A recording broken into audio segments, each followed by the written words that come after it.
Hello there, I'm Gloria Macarenko. Well, February is going, almost gone. The easing of pandemic restrictions means big events are back. This is our Vancouver.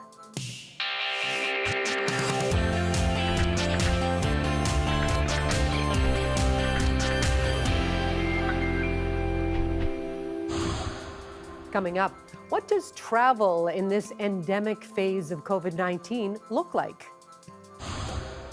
And dim sum done the Mott 32 way with Chef Ken Lee. But first, sneakerheads will soon gather in huge numbers. Sneaker Con is back on.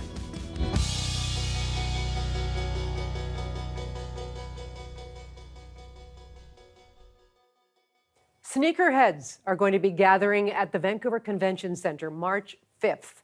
Now, Sneaker Con is where those who are passionate about buying and reselling popular sports shoes, they get access to the latest styles and access to each other too. And collectors love to share their finds in person and online. Well, with us today is Shireen Edross. Shireen is head of sneaker sales for eBay. The company is sponsoring Sneaker Con. Shireen, hello there.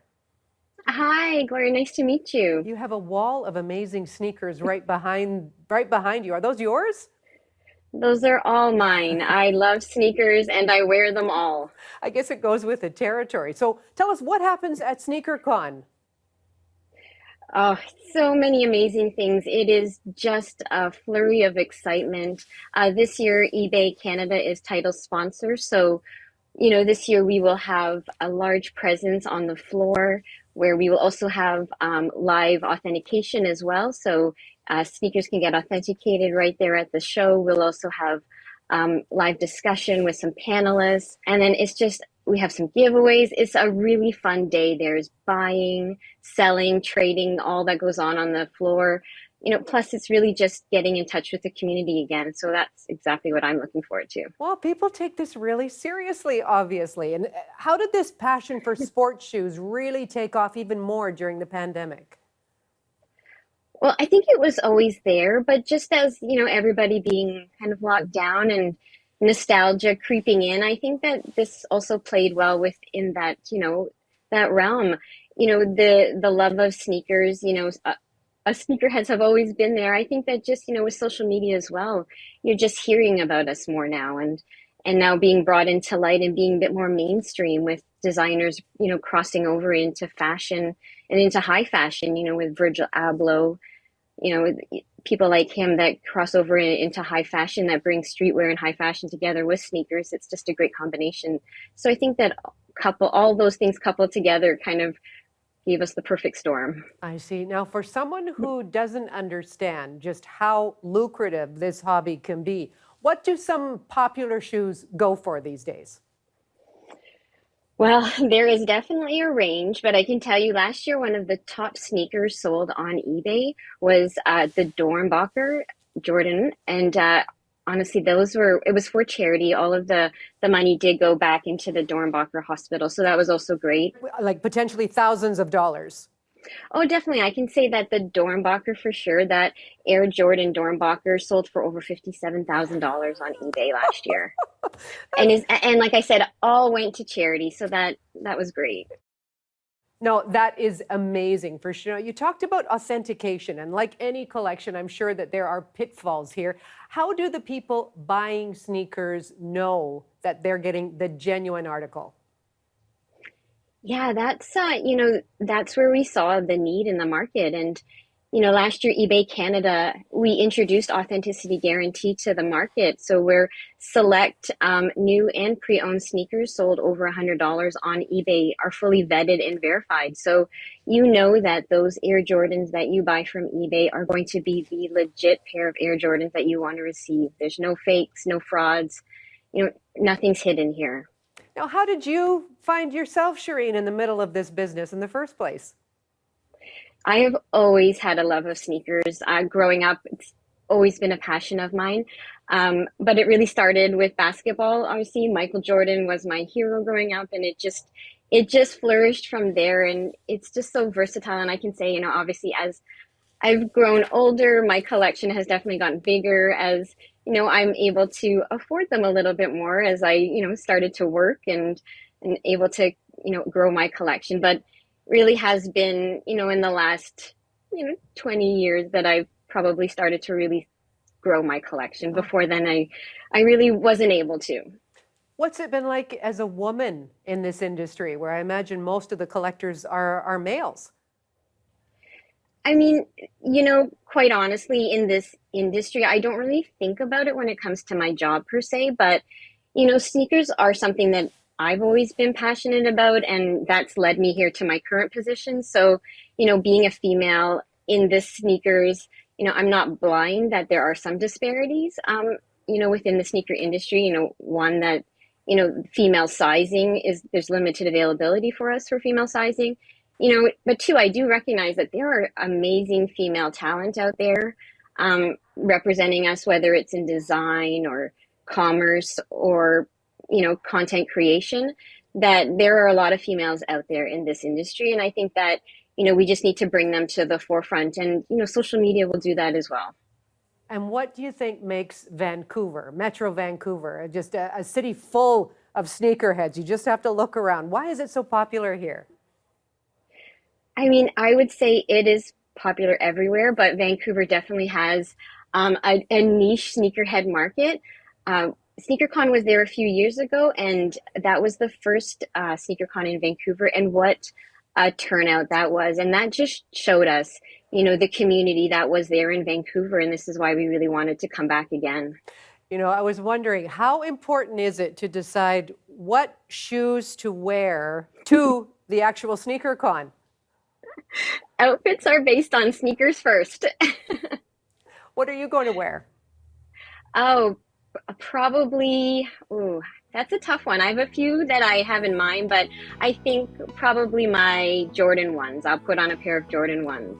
And they're probably the ones above me, above my head, if you can see them. Okay. Okay. That'll start lots of great conversations, I'm sure. Shireen, Yes. Thank you so much. Thank you. Hi, I'm Tyrone, and you're watching Our Vancouver on CBC. Well, another big convention made its way back after the pandemic last weekend. It's the comeback the cosplay community has been waiting for. After 2 quiet years, Vancouver's largest pop culture event.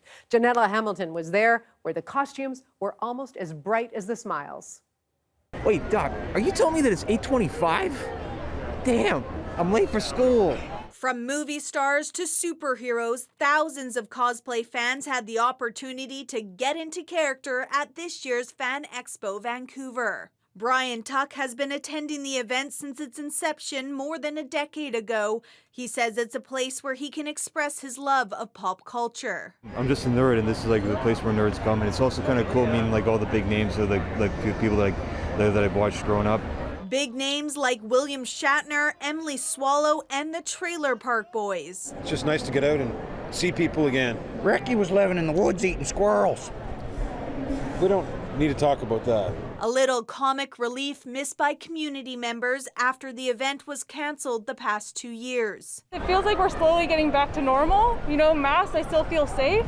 You can always chat with people online, but it's never the same as actually interacting with people in real life and stuff. So yeah, it's just good for your mental health, I think. Organizers say the expo provides a safe space for the cosplay community, a place where people can dress up in costume and be creative. These events are driven by passion, and we really provide that platform where people can feel comfortable and safe. A passion shared by Morgan Lanz, who spent more than a month making her costume by hand. I think there is an importance in being able to step out of yourself sometimes and just enjoy the ability to be someone else for a little, or at least express yourself artistically. And a community that is accepting as the cosplay community is. It's very open, it's very accepting.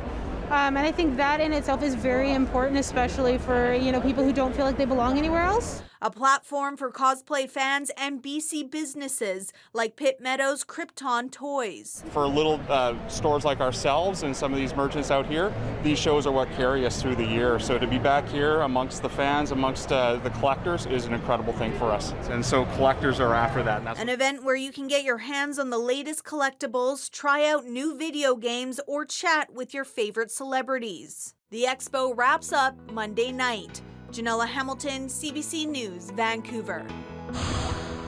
All right, time for one of our favorite features. This is where we get to showcase a number of the photographs that have been sent in by you, our audience. Let's start with this one. Richard Topping was walking in Richmond and found this pair of eagles taking a long look at the sights. Just amazing. Thank you, Richard. And Lisa Browham took in a splendid sunset from Galiano Island this last week. Those colors are so intense, just incredible. Lisa, thank you. And finally, Ava Trinchek was out for a frosty walk in the Fraser Valley. Now, it does look very, very cold, but absolutely stunning. Ava, thank you very much for that. And do send us more. It's easy. Just email your favorite shots to us, bcphotos@cbc.ca. bcphotos@cbc.ca. Now, isolation has been the theme of the long pandemic. Filmmaker Julian Baisa took to the Vancouver streets to observe people through the lens of his camera. He searched for the moments of connection between random strangers, and his series is called The Opposite of Isolated. Just watch.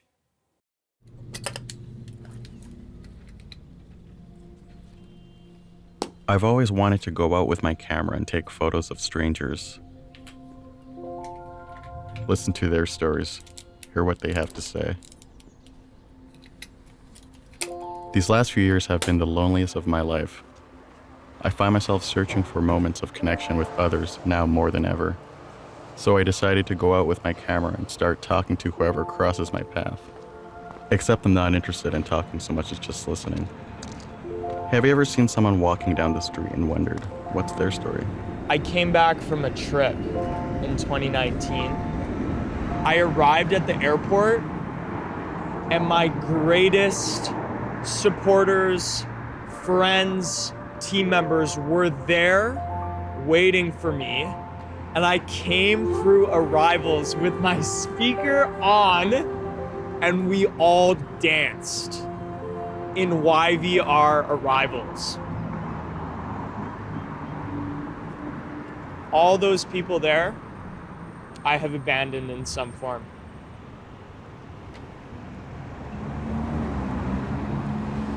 I care so much about connection and belonging. So the memories where I've truly hurt people and made people cry, and I've excluded them, it hurts when I think about those. When I think about those past versions of myself.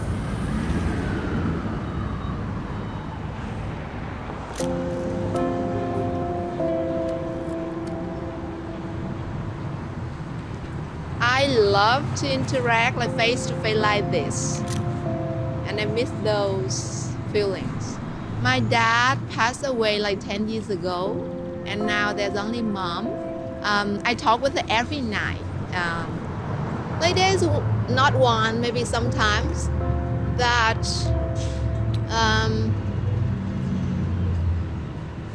I'm so emotional, sorry. Because I want like my mom to be with me in my bad days, and she wished that she were with me, and she wished that the pandemic ended so I can go back to Vietnam to be with her. So to me, like being present is very important with people, with physical touch. I miss that. I miss my mom, and I miss some of my very close friends in Vietnam. That's very nice. That's beautiful. Yeah. I don't know what I'm looking for yet.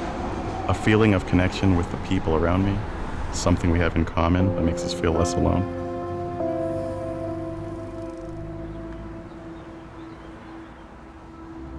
I love my mom. I just grew up with my mom. I never had a dad. Well, I guess I had a dad, but I never met him. So it's tough because I have like native in me, and I get some from my mom, but he had a lot more, and I would have liked to know a little bit about that. But I never met him, and I tried. So that's tough. What do you think people misunderstand about each other? It's the distance. It's not so bad anymore, but you know, you'll see a lineup at a bus station. Everyone will be 6 feet apart. Get on the bus, you're this far apart. So a lot of people get a little weird. And I think misunderstanding is, I think people think they're all alone. And we are kind of a society that needs that closeness. And without it, some people might get left behind. And that's sad. And it's tough. Maybe we should all be a little more loving.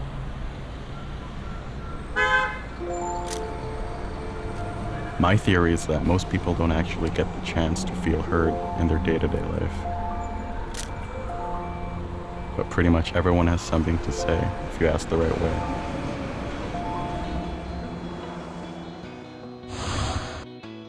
Coming up, Johanna Wagstaffe puts a number on just how much human-caused climate change impacted the BC floods.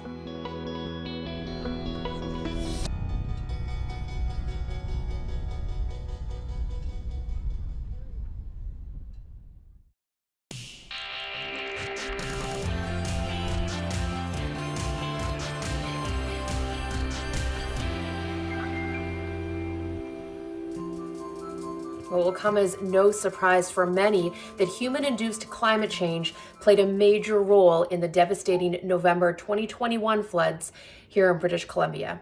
The number we now have is 60%. That's according to a group of scientists, including from Environment and Climate Change Canada, that ran several simulations of our atmosphere with and without human-caused climate change, and found that the atmospheric river setup was 60% more likely to have occurred because of climate change. The resulting rainfall, also 60% more likely to have occurred, and the stream flow from the melt in our mountains snowpack to that rainfall that filled our rivers up. Take a listen to one of the authors on how surprising that is. I'd say it was in line with my expectations, in that we know that a warming climate can hold more water vapor, so that means more extreme rainfall. But yeah, until we did the study, we couldn't put hard numbers on how that probability had changed due to climate change. It was quite striking, a factor of 2 to 4 increase in the chance of these kind of high stream flow events. Now, having a number like 60% to be able to attribute a climate change infused event to is important, not only to communicate to people affected how climate change is changing conditions around us, but also for planning purposes. Take a listen. How often is a flood of this magnitude going to happen? Is it just a small change in risk, or is it, as we found, a 2 to 4 times increased probability of this kind of event? So that can help when you're rebuilding bridges, when you're rebuilding infrastructure or building new infrastructure. It can help inform those kind of decisions. This is the same working group that was able to attribute the heat dome last summer in British Columbia also to climate change, saying that it was 150 times more likely to have occurred because of climate change. The authors say they're now working on a semi-permanent group to be able to rapidly attribute future natural disasters to climate change. I'll keep you posted. And now, you're Science Smart. If you have a science question on your mind, send me a tweet. I'll try to get it answered. This is our Vancouver. Now, going out with your family or with a group of friends is one of the joys that we've had to give up for a long time. So now, with restrictions lifting, lovers of dim sum can fill a large table once again. Well, Chef Ken Lee is in charge of dim sum at Mott 32 on Georgia Street. Ken, hello there. Hello, Gloria. So can you show us what you've got laid in front of you there? What are your signature dim sum specialties? Oh, Today, I just showing like 3 items of signature dim sum. Yeah, the first one is the black pork dumpling. Inside, try some pepper chili that makes some spicy. The topping is XO sauce. And the second one is the lobster hagao. Yeah, we all use the Australian lobster tail inside, and then the little bit pipey is like inside is you can add some spicy inside. I just put in the chili and lobster oil. And the third one is the hot and sour soup dumpling. Yeah, that is my favorite one. They are all gorgeous, and I'm sure they taste as good as they look as well. How long does it take to put one of these together? I mean, especially the lobster. I mean, I can see you're putting the extra chili oil in there at the end, but how much work goes into this? Oh, we just working like every day like fresh. Is it a whole team of people who are making those delicious little pockets? Yeah, we just only like 2 dim sum chefs so making the whole thing. We have the steam cook. Yeah, making.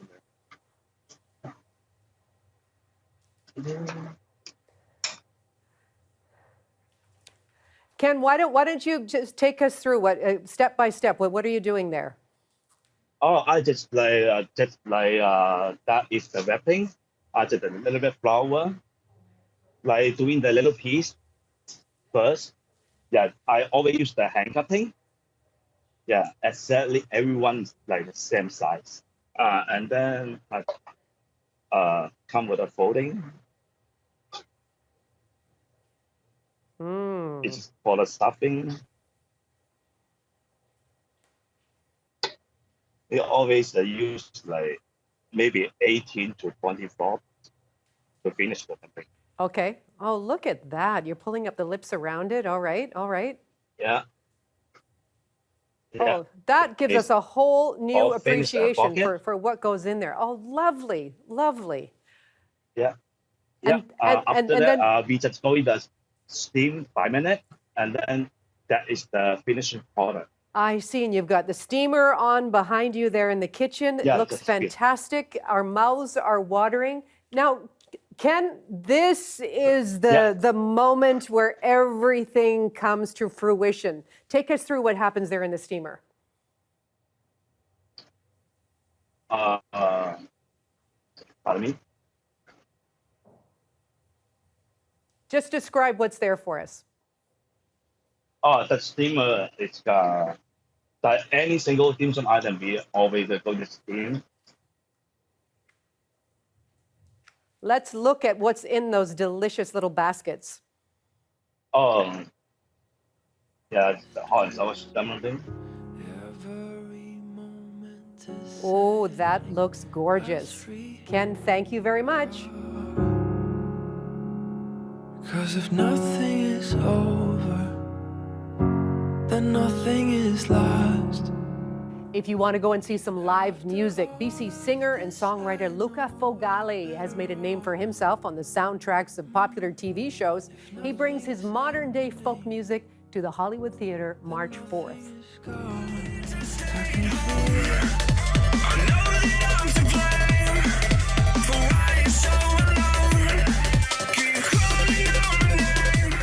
And local DJ Kayzo is able to bring the dancers back to the Harbour Event Center on March 5th.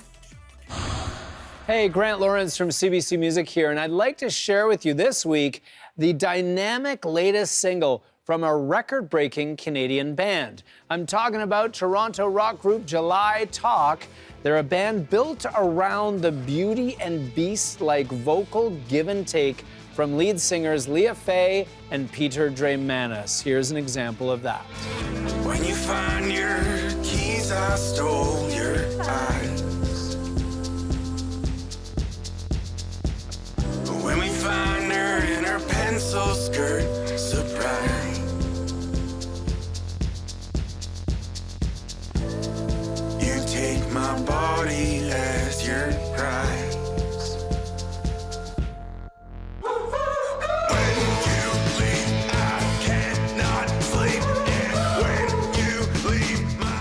you go. From their debut album in 2013, that is July Talk with Guns and Ammunition, the band's first hit single. Now, here's the history-making stat I was mentioning. July Talk is the only band in Canadian music history whose first 3 albums in a row have won the Juno Award for Adult Alternative Album of the Year, which is pretty remarkable.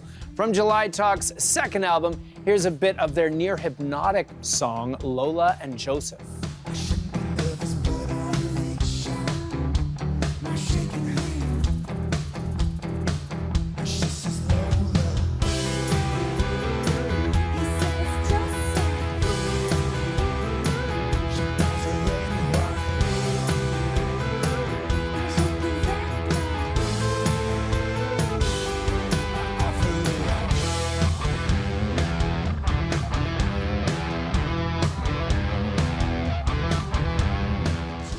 That's July Talk with a bit of Lola and Joseph as performed at the 2018 CBC Music Festival, and man, doesn't that feel like a long time ago. July Talk's success has continued since then, and as you can see there, they are renowned for their live show. But like everyone in the performing arts, July Talk's career has been seriously impacted by the pandemic. In late 2021, they tried to mount a comeback tour called Live at Last, but COVID came calling and they were forced to cancel dates. They're gonna try it again in 2022, and July Talk will do so while surfing the strength of their latest storm surge of a single called I Am Water.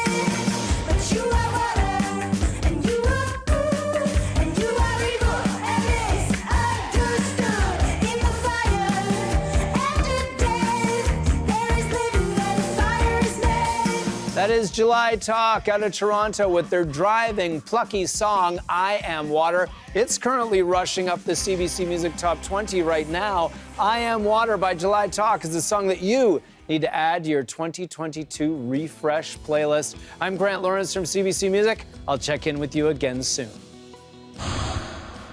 Coming up, travel in the endemic phase of the pandemic. What does that look like?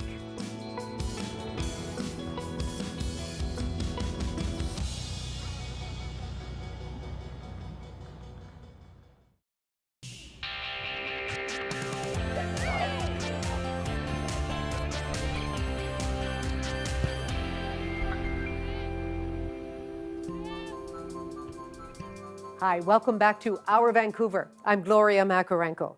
Now, with COVID going into an endemic phase, pent-up Canadians are getting ready to take advantage of relaxed international travel rules. Well, Julia Wong has this look at what endemic travel may look like. April is Puerto Vallarta. Kelly Bergquist is a world wanderer, and she is not letting COVID-19 get in her way. I would wear a mask forever if I have to, just to be able to travel. The Edmonton woman traveled throughout the pandemic and has more trips planned. Next month I'm going back to Ixtapa, April I'm going to Puerto Vallarta, and May I'm going to Sweden. For Canadians who have stayed home the last 2 years, there's pent-up demand to get away. We're going to Phoenix. Really liberating. I think it's super nice to be able to travel. Calls and bookings have surged since the federal government announced it's dropping its advisory against non-essential international travel at the end of the month, as well as PCR testing requirements for vaccinated Canadians coming home from abroad. But travelers still have a lot of health-related questions. What are the COVID rates in the destination that I'm traveling to? They're interested in the number of people that are at a resort or a hotel. They are interested in all of the safety measures. Before they buy a ticket post-COVID, the Conference Board of Canada says travelers are also considering the distance they might travel in case they have to come home quickly. Being able to head south but also be close to home is boosting people's confidence in booking. When it comes to travel insurance, policies changed throughout the pandemic, and they're expected to evolve again now that travel restrictions are easing and when COVID transitions to an endemic disease. And most of the Canadian policies are going to provide protection for individuals if they get sick due to COVID. I think we're going to see that continue even further once we move into that endemic state. So looking at it just as any type of condition that you've got. Another trend that's persisting, last-minute bookings, an indication Canadians don't want to book a trip in case travel rules change yet again or a new variant emerges. Julia Wong, CBC News, Edmonton. Julia, thank you so much for that story. Now, maybe one day passengers can protect themselves with a spray-on coating, one that was invented right here in Vancouver. UBC researchers saw the need for a fabric that fights both viruses and E. coli. So they came up with a coating to add a layer of protection. Just watch.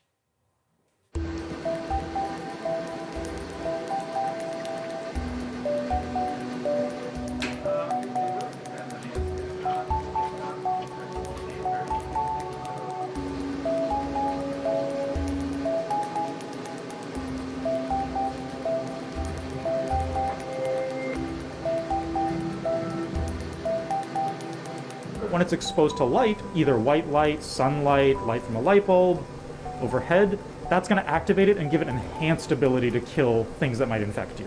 We can really apply it to many different types of fabrics, from hospital textiles to exercise clothing, masks, t-shirts, and any type of clothing that you would want to have antibacterial activity in. A number of different companies are interested in developing the project further and in looking at commercialization.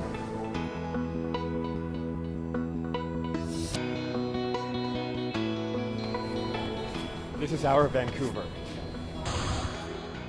It's been nearly 4 years since the community of North Ruckle in Grand Forks was inundated by floodwater. The water receded, but the threat of future floods resulted in a decision to clear out the neighborhood for good. Well, Brendan Coulter introduces us to a man who is racing to collect memories of the once vibrant community.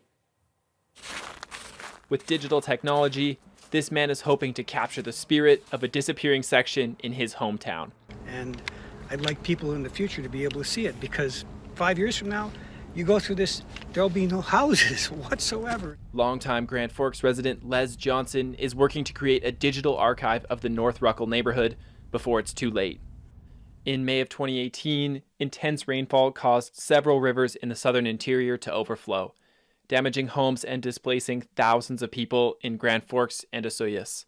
North Ruckle sits on the bank of the Kettle River and was hit hardest by the flooding. What I'm doing is I'm trying to capture the layout, what was here, and hopefully eventually I'd like to capture the feeling of the community.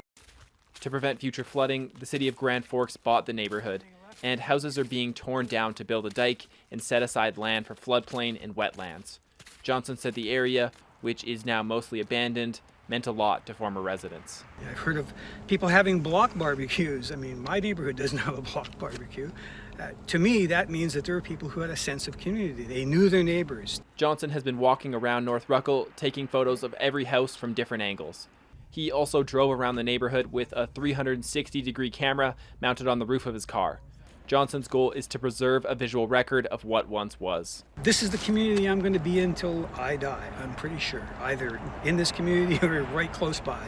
And I think that the community would be hollow if we didn't have our history available to us. Johnson's putting together a website with all his photos of the neighborhood. He's also working to develop a street view style platform so people can see North Ruckle after it's gone. 360-degree shots, and then you can move up the street, look at different places. Johnson hopes to broaden the project to eventually include stories from former residents. This is something that's going to be happening in communities everywhere. Managed retreat. If we don't record that, if we don't make it possible for future generations to see what it was like, then we're losing a bit of our story of how we got to where we are. He says projects like this one become more important as the climate crisis accelerates. Brendan Coulter, CBC News, Grand Forks. Coming up, a tribute to a BC man both cheered and jeered in his short life.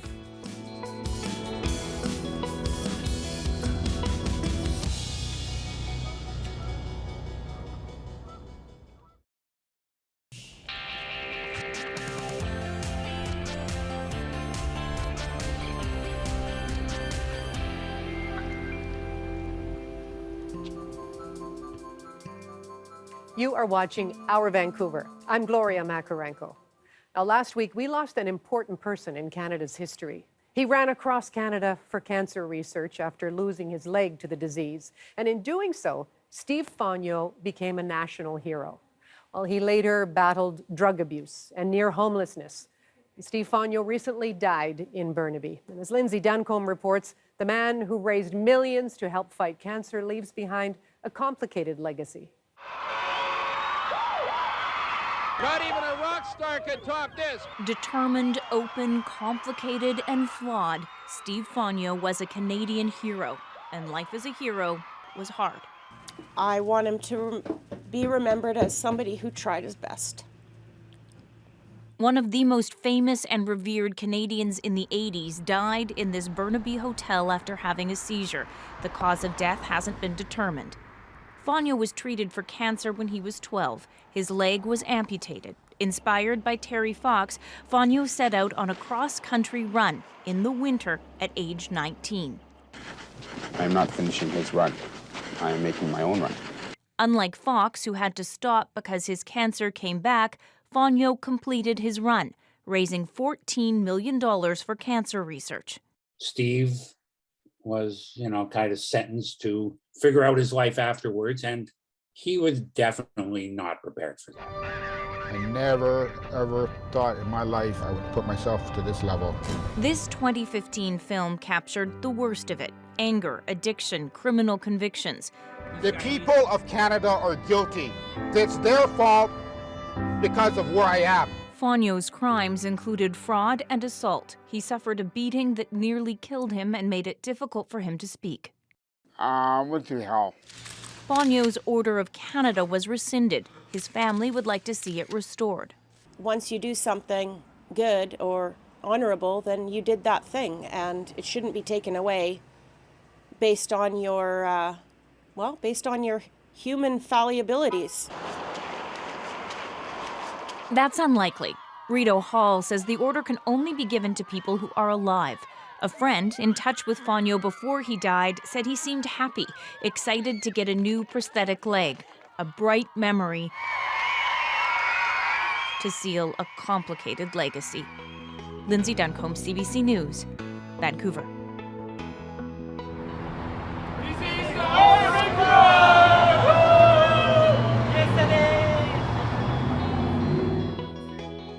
Now, earlier in the program, we talked about Sneaker Con and the absolute craze that is buying popular sports shoes. Well, that craze began in Canada decades ago. In 1978, shops couldn't keep running shoes in stock. And the reason? A sudden interest in fitness and a trade limit on importing athletic shoes. Russ Patrick brought us that story. The Wilkett Creek runners get together several times a week. They don't belong to a club. They're just people who like to do warm-up exercises and then go for a run. Okay, let's go for our social jog. Oh, we're all warmed up. The Wilkett Creek runners and millions of others across Canada represent a huge, fast-growing market, a market that businessmen are rushing to fill. Runners live in their own world. They drink special lemonade at $1 a package. They read their own Bible, Runner's World magazine. Circulation this month, 300,000. Runners like to read about running. These two books have been at the top of the bestseller lists for months. The running movement has its own chic drink. It's been a boon for models, sporting either the plastic look in jogging outerwear or the grease look. One reason that jogging's so popular now may be that just about every movie these days seems to have a jogging scene. The best known running shoes are made by Adidas, a privately owned German company. In the highly competitive world of athletic footwear, sales figures are closely guarded corporate secrets. But Adidas Canada's sales are estimated by its competitors at $80 million a year. and that business has increased 800% in just 8 years. Making sure that professional athletes are seen wearing Adidas products is one of the reasons the company's done so well. As far as our national team is concerned, if they have a requirement for a certain type of shoe, yes, they would get it from us. Free. Free, yes. Adidas has lots of competition in the running shoe market. Dealers say even with prices ranging up to $60 a pair, their biggest problem is keeping enough shoes in stock. The federal government sets quotas on the number of shoes that can be imported into Canada. Since all the big-name running shoes are made abroad, that's created a supply problem. There are now 6 Athletes World stores in Canada. They build themselves